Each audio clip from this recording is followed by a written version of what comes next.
আমি এখন দাঁড়িয়ে আছি ঘোড়ামারা দ্বীপে। এই যে আপনারা দেখতে পাচ্ছেন ঘোড়ামারা দ্বীপ। প্রতি বছর প্রাকৃতিক দুর্যোগে এই দ্বীপের প্রচুর ক্ষতি হয়।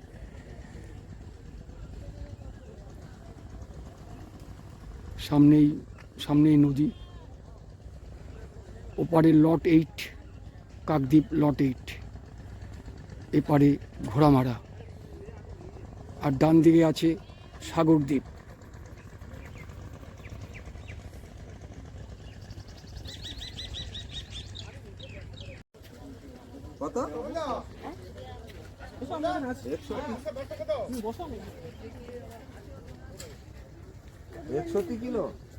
এই লঞ্চে করেই ঘোড়ামারা দ্বীপ থেকে লট 8 কাকদ্বীপে যাওয়া যায়।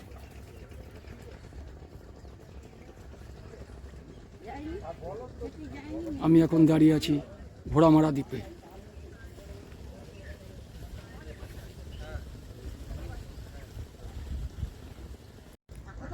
এই ঘোড়ামারা দ্বীপে এখনো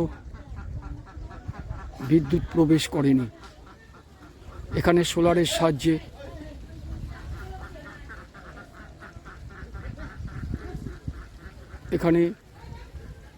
সোলার বিদ্যুৎ প্রতিটি বাড়িতে দেখতে পাচ্ছি।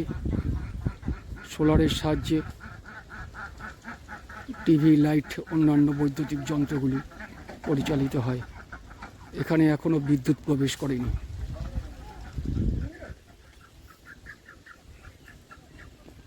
ঘোড়ামারা দ্বীপের নদীর বাঁধ দেখতে পাচ্ছেন। এই সামনেই এই লঞ্চে করে লট 8 কাকদ্বীপ।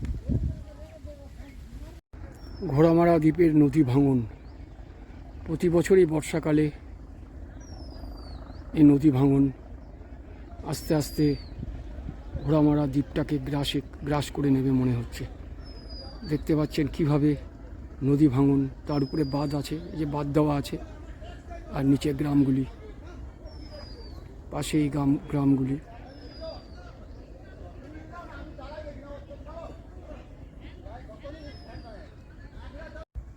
ঘোড়ামারা দ্বীপকে বাঁচানোর জন্য সরকারিভাবে বাঁধ দেওয়া হয়েছে। এই যে বাঁধ দেখতে পাচ্ছেন, আর সামনের অঞ্চলটুকু নদী গর্ভে ধীরে ধীরে চলে যাচ্ছে। এই সেই ঘোড়ামারা দ্বীপ, প্রাকৃতিক বিপর্যস্ত। এই যে নদী বাঁধ, এই নদী বাঁধের উপরে নির্ভর করছে এই গ্রামগুলি। প্রতি বছরই এই বাঁধগুলিকে মেরামত করা হয়। এই দেখুন কি অবস্থা, পাড় ভাঙতে ভাঙতে কোথায় চলে আসছে।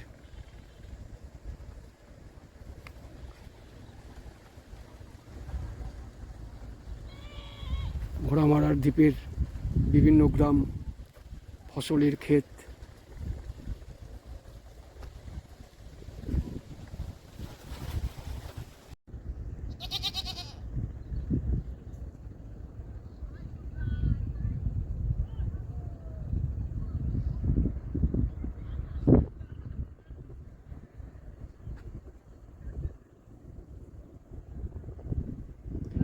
ঘোড়ামারা আইল্যান্ড।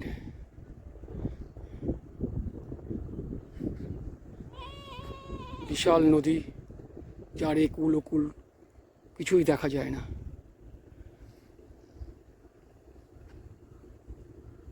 আমি এখন দাঁড়িয়ে আছি ঘোড়ামারা দ্বীপের নদী বাঁধের উপর।